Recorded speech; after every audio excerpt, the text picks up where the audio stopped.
Bienvenue à notre rando rencontre où on met à l'honneur les marcheurs et leurs aventures, leurs expériences à travers tous les sentiers qu'il peut y avoir de monde où ça nous fait du bien. Évidemment, nous, on est beaucoup plus concentrés sur les chemins, les aventures qui se passent au Québec ou encore Compostelle, les différents chemins de Compostelle. Ça, déjà, dès le départ, rappel important, c'est pas le chemin de Compostelle, c'est les chemins de Compostelle. Petit résumé historique rapidement, mentionner que les chemins, on dit les chemins de Compostelle parce qu'à l'époque, les pèlerins, quand ça a commencé, tout ça, il y a 1200 ans, c'est que tout le monde partait de chez soi. Hein, les pèlerins en Europe, ça s'appelait pas l'Europe, partaient de chez soi et se dirigeaient vers Compostelle. Donc, on pouvait partir de n'importe où à travers l'Europe, à travers le territoire. Et on pouvait même partir de l'Afrique ou du sud de l'Espagne. On peut partir de la France, qui s'appelait pas comme ça à l'époque, ou encore de l'Angleterre. Et c'est pour ça qu'aujourd'hui, il y a un tracé qui se fait même en bateau, si on veut, dans ce coin-là, parce que les Anglais arrivaient en bateau à l'époque. Donc, les chemins de Compostelle, donc ces différents chemins. Parce que, selon des statistiques récentes, on dit qu'il y aurait entre 350 et 400 chemins de Compostelle qui sont répertoriés. Et moi, j'aime bien dire qu'il y a autant de chemins de Compostelle qu'il y a d'adresses en Europe. Parce que si on part avec le principe qu'un marcheur, un pèlerin part de chez lui, bien, ça peut être n'importe quelle maison. Aujourd'hui, les Européens ne font pas nécessairement autant ça. Il y en a plusieurs qui le font partir de chez eux, mais ils vont faire comme nous.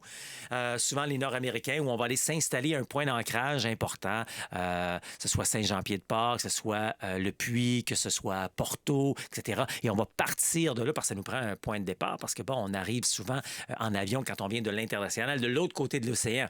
Alors que les Européens, eux, ben, peuvent partir carrément de chez eux. Hey, bienvenue, c'était comme une petite introduction, finalement. Je suis Pascal Auger, journaliste, conférencier, formateur et secouriste certifié pour Québec-Compostelle, qui est informé, inspiré, préparé pour marcher au Québec ou encore Compostelle, et instigateur, coordonnateur du Chemin du Québec, 1200 km de rando communautaire entre Montréal et le bout du monde. Le bout du monde étant le phare de Cap-Gaspé dans le parc Forillon en Gaspésie. 1200 km de bonheur sur l'unique chemin de rando communautaire en Amérique, aux valeurs Compostelle. Puis moi, ben, j'aime ça faire ce que je fais ici aujourd'hui, vous donner de l'information, vous allumez sur tout ça et puis vous prenez ce que vous avez le goût là-dedans pour faire votre chemin. C'est ça, dans le fond, que je fais. Moi, j'aime ça aider les gens qui sont en réflexion et qui sentent le besoin de prendre une pause de leur quotidien pour mettre plus de sens, plus de liberté, plus de bonheur dans leur vie. Et comme je disais tantôt, on se concentre sur ce qu'il y a au Québec ou encore à Compostelle, ce qu'on appelle au Québec la rando communautaire. Ce qui est un terme plus québécois, plus moderne finalement, pour parler de pèlerinage. En Europe, on ne gêne pas d'utiliser le mot pèlerinage parce qu'il ne donne pas tout à fait la même valeur, le même vocabulaire, la même expression. Parce que, bon, au Québec, encore, le mot pèlerinage, souvent, est très associé à la région. Et c'est vrai, sauf que dès qu'on parle de pèlerinage, on voit un marcheur avec une croix sur le dos qui se promène à genoux d'église en église, alors que c'est pas du tout ça aujourd'hui, c'est beaucoup plus moderne. Donc, on parle de tout ça, autant au Québec que Compostelle. Et je vous rappelle que si vous voulez avoir des réponses à vos questions, vous pouvez nous rejoindre en tout temps. C'est possible de le faire en allant sur le site Internet québeccompostelle.com dans l'onglet « Contact ».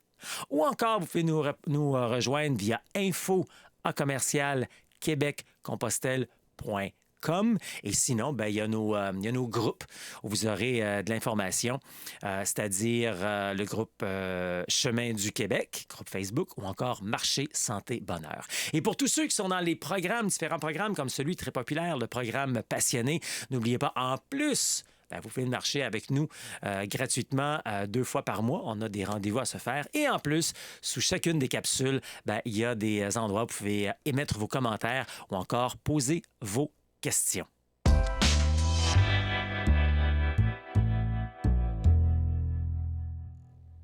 On s'en va la rejoindre à Lévis, où elle prend une pause peut-être d'une marche, d'entre deux marches présentement, pour nous parler un peu de ses expériences.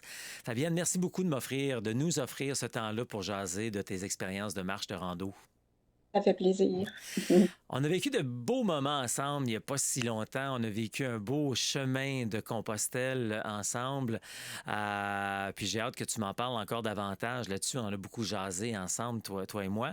Et puis, tu as pris le temps aussi de bien te préparer. Avant ça, on avait fait un week-end ensemble. Mais dis-moi, Fabienne Cyr, si tu avais une autobiographie à écrire, qu'est-ce que tu dirais sur cette personne-là? Si tu te retires de toi-même, si tu te vois comme ta meilleure amie, tu te dirais quoi de toi? Tu te décrirais comment? Ben, c'est ça. Moi, c'est ça, j'ai 59 ans. J'ai 4 enfants. J'ai 3 petits-enfants. C'est ça, j'ai été infirmière pendant 37 ans. Je suis retraitée depuis 2 ans.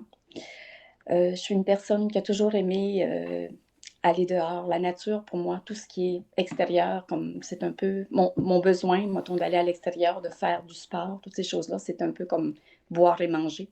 C'est un besoin. Ok.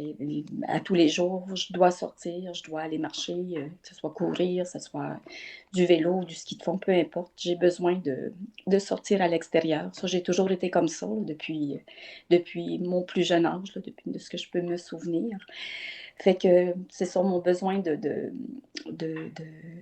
de faire du sport, d'être en connexion avec la nature. Ça a toujours été très, Donc, très...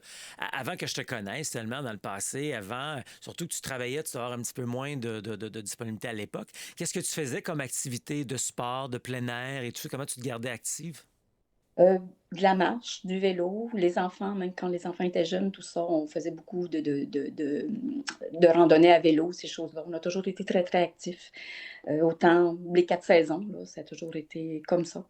C'est ça, c'était surtout ce que je fais beaucoup dans les dernières années, même durant que je travaillais, tout ça, c'était, j'avais commencé à faire des randonnées en forêt, faire des montagnes, ces choses-là. J'étais allée aux États-Unis, Mont Washington, toutes ces choses-là, c'est quelque chose vraiment qui m'interpellait beaucoup. Donc, c'est de là, à cause de ça, tu as découvert Compostelle, la rando communautaire, ou c'était quelque chose que, comme bien des gens, ça existait en toi depuis 20, 30 ans, puis que tu remettais tout le temps? Ça s'est retrouvé où, ça, cette dimension-là? Disons, je pense que je devais avoir autour de 40 ans. Non, ça fait peut-être pas loin d'une vingtaine d'années. C'est ça, j'avais vu un documentaire sur Compostelle. Je voyais les gens marcher, puis je me disais, je me voyais marcher avec eux, là. Fait que je m'étais dit un jour, c'est quelque chose que je vais faire dans ma vie, là. Ça sera un cadeau que je vais m'offrir. Puis avec le temps, ben, c'est sûr qu'à l'âge de 40 ans, ben, avec les enfants, tout ça, j'avais beaucoup moins de temps. Je sais que le temps, on peut toujours le prendre, mais des fois, il y a des circonstances qui font que je m'étais dit plus tard, peut-être quand je serai au début de ma retraite et tout. Fait que finalement, ben, c'est ça, ça s'est réalisé, ça s'est concrétisé là, en janvier là, cette année. Tu sais, on est allé justement faire le Camino d'Acosta par la côte portugaise. Dis-moi, est-ce que ton projet, parce que tu as fait aussi un week-end de préparation en dos avec moi, lequel est venu en premier? T'as-tu fait le week-end, puis après ça, tu dit, OK, je m'inscris, ou tu t'étais inscrite à un voyage, OK, là maintenant, il faut que je me prépare? C'est venu comment tout ça? Disons que je m'étais inscrite au voyage en avril et j'ai fait la préparation rando après. Pour OK. moi, c'est ça, durant ma première année après ma retraite, j'avais eu des petits ennuis de santé, pas quelque chose de bien grave, mais côté mobilité, j'avais besoin d'être plus en forme. Pas que je pouvais pas marcher, c'était pas ça, c'était plus le contraire. J'avais eu, en tout cas, un petit problème avec mon sciatique, donc c'était plus en position assise là, qui était difficile. Mais c'est ça, là, j'ai décidé en avril, ça allait mieux, puis là, j'ai dit, là, je mets mon projet en, en, je le mets de l'avant, je vais de l'avant avec ça. Et suite à la réservation, j'ai planifié là, une OK. préparation. Moi, je me rappelle de toi sur le chemin quand on marchait. En tout cas, tu me clarifieras tantôt, là, mais j'ai vu quelqu'un qui vivait vraiment, qui était sur son X, qui était dans le bonheur, qui appréciait, qui était dans la gratitude et tout. Par contre, souvent, les gens, en se préparant, sont un petit peu anxieux, nerveux et tout. Toi, au départ, là, quand tu as pesé sur le piton, là, je réserve pour aller faire au Portugal. T'étais-tu apaisé ou ça commençait les petits papillons et tout? Comment tu as vécu ça, toute cette appréhension-là? C'était pas de l'anxiété, j'étais heureuse, j'étais vraiment contente, là, un peu comme dans l'euphorie. C'est sûr qu'il y a toujours un petit peu d'anxiété, veux pas, est-ce que je vais vraiment être capable, est-ce que je vais être prête, c'est sûr que c'est de l'imprévu, hein. On a beau d'être préparé, faire le chemin, faut le vivre vraiment pour voir ce que c'est. Mais je pense que en bout de ligne, si je fais comment je te dirais ça, après coup, dans le fond, je pense que j'étais vraiment bien préparée, que tout était correct parce que j'ai pu apprécier autant. Tout a été vraiment merveilleux, là. C'était vraiment au-delà de ce que j'aurais pu avoir comme attente. Je sais que tu nous disais souvent de ne pas avoir d'attente, mais j'en avais pas, sincèrement. Je me laisse porter par le chemin, je me laisse aller. Vraiment, c'est la plus belle expérience là, que j'ai pu faire dans ma vie. Wow, c'est très fort ce que tu viens de dire. On va faire du chemin là-dessus, c'est sûr. Puis c'est ça. Puis j'aime ça que tu le dises, que c'est ça, tu étais bien préparé. Donc, ça fait en sorte Oui, que tu as vécu oui. un beau chemin. Mais parlons-en de cette préparation. Avant de venir, tu es venu faire un week-end de préparation rando. Avant ça, qu'est-ce que tu savais, connaissais de cette aventure que tu allais faire? Bon, tu avais fait déjà un petit peu de rando et tout, mais tu te retrouvais où là-dedans avant qu'on se voie, que je dis, OK, il faut se préparer de telle manière. Mais avant ça, c'était comment pour toi? Disons que ce qui m'a aidé énormément, la préparation rando, je pense que c'est un incontournable, je pense, pour faire une rando comme ça.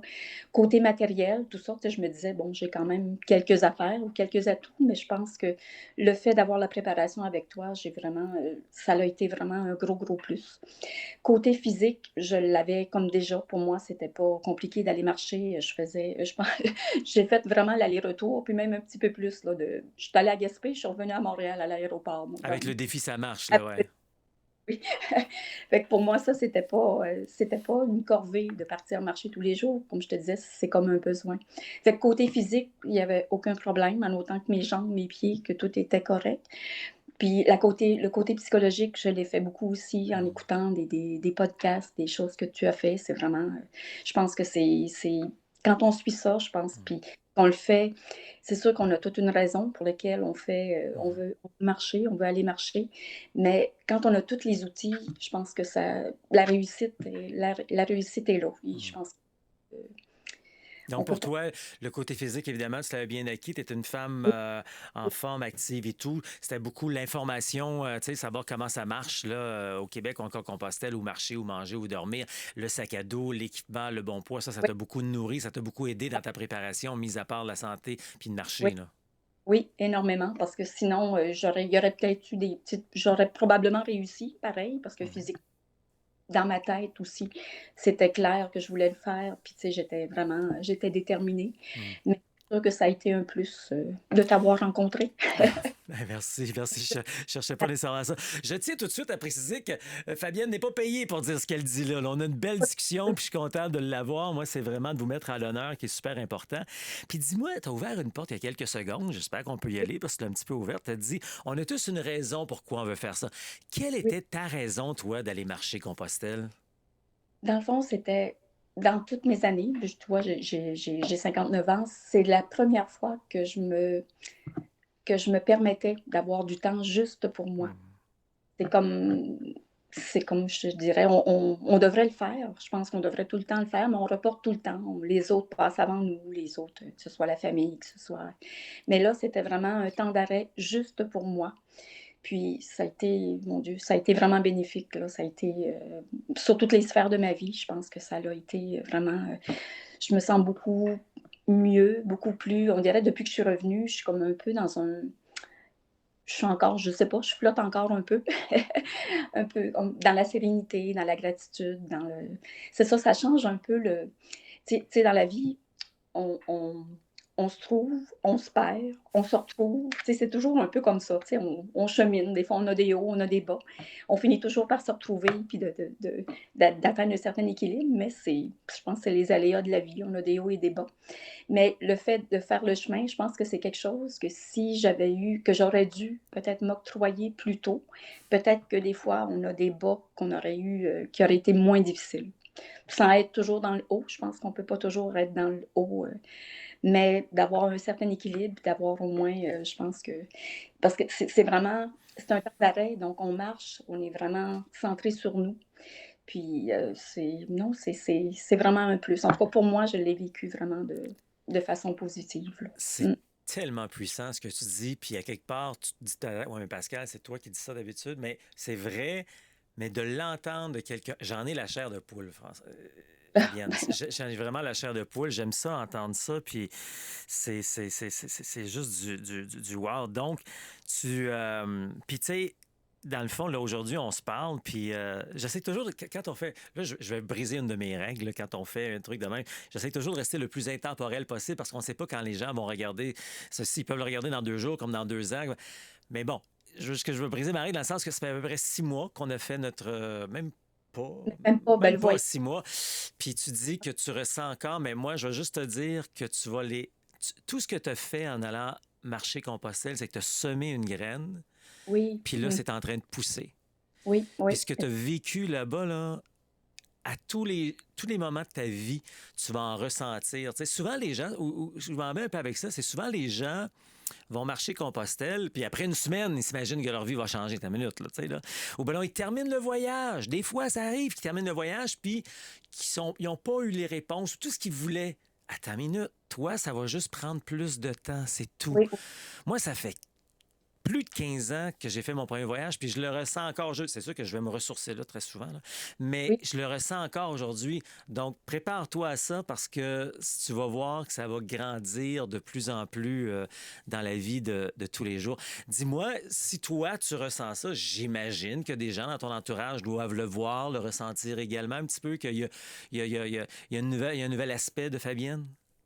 Oui, ben, c'est sûr que je suis une personne quand même qui est calme, mais ma fille, elle me trouve plus sereine, là. Elle dit: «Mais attends qu'il y a plus rien qui t'atteint». Mais c'est pas qu'il y a plus rien qui m'atteint, mais tu sais, je veux dire, je suis comme un peu, je pense que le fait de savoir déposer, tu sais, c'est beau, on dit: «On est à la retraite», oui, on n'a plus Mhm. la travail et tout, mais quand même, tu sais, j'ai encore des obligations familiales. J'ai Ouais. un fille qui habite avec moi à la maison et tout, puis tout est correct.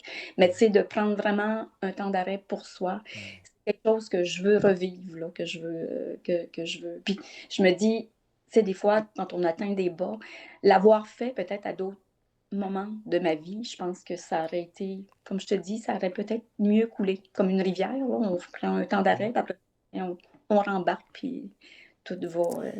Je le crois sincèrement. C'est pour ça que je dis tout le temps aux gens, tu sais, je comprends qu'on a des vies de fous, qu'on a des familles, qu'on a ci, qu'on a ça, mais c'est justement plus vite que tu investis en toi, mais plus vite après ça, quand arrivent des moments dans ta vie, ben, tu peux aller puiser là-dedans, puis ça peut rendre la vie un petit peu plus facile, apaisante. Fait que je Oui, suis oui, d'accord avec toi, là. oui, oui, oui. Ouais. Mais c'est pas grave, il y a pas Ouais. d'âge, je pense, pour le faire. Il faut le faire quand on est prêt. Puis, mais Exactement. Exactement. Dis-moi, est-ce que tu as eu un petit blues, toi, du retour? Souvent, je l'entends, ça. Même moi, j'ai toujours un petit blues quand je reviens, même si ça fait plusieurs fois. Mais est-ce que tu as vécu un petit blues de retour? c'est pas un blues, mais c'est comme je me revoyais là-bas. Je me Hmm. disais: «Je retournerais». Je m'ennuyais des fois de mon sac à dos. Tu sais, d'avoir, de partir, l'insouciance, hein, tu pars le matin, tu sais, pas de qu'est-ce que je prépare pour le souper ou ces choses-là, tu sais, on partait, tu sais, vraiment l'esprit libre, l'esprit, vraiment, c'est ça des fois, ça me manque, tu sais, je vais marcher beaucoup, je fais encore des montagnes, j'ai fait beaucoup de ski de fond à mon retour, puis c'est parfait. Mais tu sais, là, tu reviens, tu dis: «OK, là, on est revenu à la maison». Bon, tout ce qui est le quotidien, dans le fond, qu'il faut continuer à faire. Mais cette insouciance, comment je te dis? Ben, j'appelle ça comme une insouciance. Mhm. Je veux dire, c'est de partir le matin, de ne pas savoir ce que tu vas rencontrer, mais tu sais que tu vas voir des belles choses. Puis, tu sais, c'est vraiment d'accueillir, dans le fond, Mhm. ce que la nature, ce que l'univers veut bien t'offrir. Ouais. Fait que ça, c'est tout à fait, Ouais. c'est merveilleux. Je pense qu'on peut pas. Parlons-en un petit peu plus concrètement avant de se quitter de ce voyage de Camino d'Acosta par la côte portugaise. On a commencé à Porto, on a suivi la côte un bon bout. À un moment donné, on rentrait un petit peu dans les terres, puis après, on s'est retrouvé à Compostelle, Finistère, Muxia. En, en gros, là, bon, tu viens de décrire plein d'affaires, là, mais qu'est-ce qui te vient en tête quand tu te fermes les yeux, puis tu te revois le chemin que tu as marché, tout, la part, toutes les choses que tu viens de dire, là. Wow! Que j'ai ce que j'ai apprécié vraiment, ce que j'apprécie beaucoup de Compostelle, ben, en tout cas, le chemin qu'on a fait, j'en ai juste fait un, c'est de voir à un moment donné, on est dans la forêt. Les forêts sont magnifiques. Tu sors de la forêt, tu arrives dans des petits villages d'allure médiévale. On avait les 2, les 2. Après ça, tu rentres encore dans la forêt. Ça, pour moi, là, c'était je pouvais pas, tu peux pas demander mieux, là. Ouais. C'est le meilleur des 2 mondes, là, je pense, là. Et ça, t'as même pas parlé de l'océan, là, qu'on a côtoyé Oui, pendant un bout de temps? l'océan, c'est ça, c'est comme les petits villages, l'océan.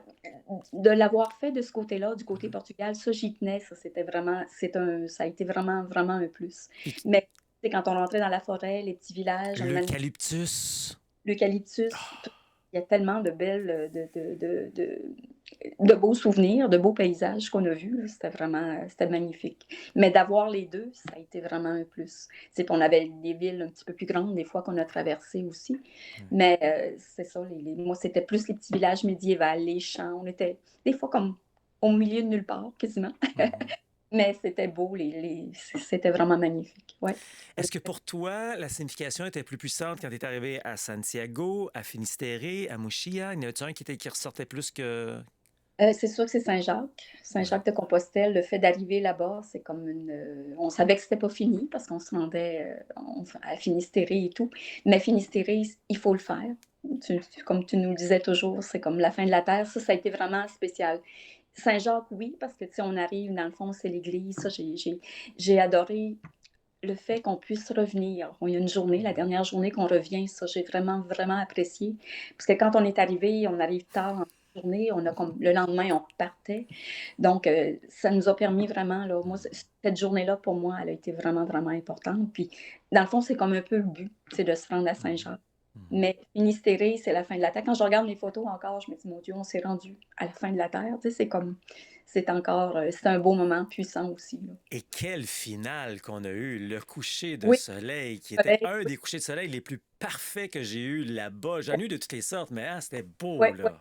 C'était beau, puis moi, c'était aussi des fois, tu tournais, il y avait tous les gens c'était Mhm. dans le silence, hein. Les gens étaient tous, chacun était sur sa roche, chacun était, mettons, tourné vers, en méditation. C'était vraiment comme un état méditatif là, dans lequel on était. Mais oui, c'est un moment que je vais me souvenir toute ma vie, là, je pense. Ça a été vraiment fort. Mm. Tu parlais qu'un jour, peut-être, tu vas y retourner. C'est quoi les Oui. prochains projets?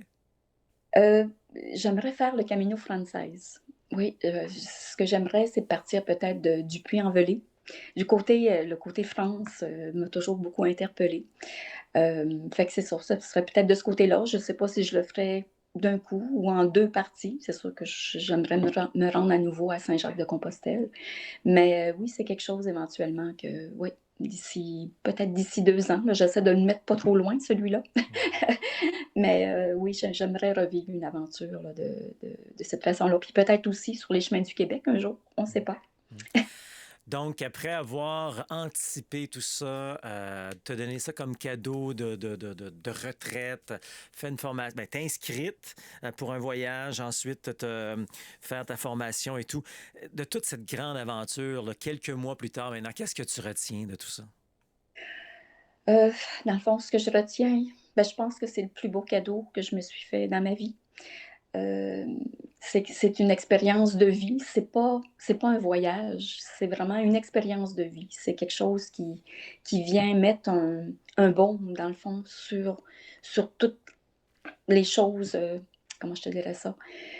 On dirait que tout le négatif, on enlève tout le négatif, puis on fait ressurgir le positif dans la vie. On revient un peu vers l'essentiel, vers les choses qui sont. C'est pas le matériel, dans le fond, qui nous rend heureux, hein. C'est vraiment ce qu'il y a à l'intérieur de nous, ce qu'il y a autour de nous. Mais quand je dis autour de nous, c'est la nature, c'est ce qui est gratuit, dans le fond. C'est ça qui nous apporte le plus de bonheur. La rencontre aussi avec les gens qui sont vraiment importantes, je pense, dans ce domaine-là. Nous, on était un groupe, donc c'est sûr. Puis à l'époque où on est allé en janvier, il y avait peut-être moins de. Mais il y en avait quand même quelques-uns, mais peut-être moins de pèlerins. Mais ça, c'est un gros plus aussi, là, d'aller à la rencontre des autres, de nouvelles personnes. Puis on avait un beau groupe, c'était vraiment. C'était quelque chose de très, très bien. On a eu de beaux voyages, oui. Fait que sur la ligne, c'est positif, très, très, très positif. Ben écoute, Fabienne, bravo, bravo pour ce cheminement, puis je te souhaite de vivre encore plein de belles aventures comme ça, que ce soit à Compostelle ou autrement dans ta vie. Mais merci beaucoup de ton temps aujourd'hui. Bienvenue, Pascal. Puis bonne continuité. Puis continue dans la même voie. T'es dans ton élément, je pense.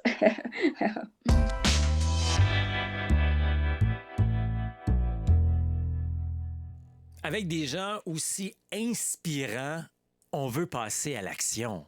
On veut se mettre à bouger, on veut se mettre à découvrir, on veut se mettre à vivre cette aventure-là. Quand j'entends constamment des gens dire « Wow, c'est la plus grande aventure de ma vie », bien là, quand tu entends ça, tu te dis « Ben là, attends un petit peu, là, il y a peut-être quelque chose que je veux voir, que je veux essayer, que je veux... » Alors, ce que tu fais, c'est simple. Tu vas faire un tour sur le site internet québeccompostelle.com et tu vas sur l'onglet « Autres » en haut. En cliquant dessus, il y a un menu déroulant et là, tu vas voir plein de choses, entre autres les indispensables à rando, les blogs, les podcasts et tout, mais aussi le calendrier.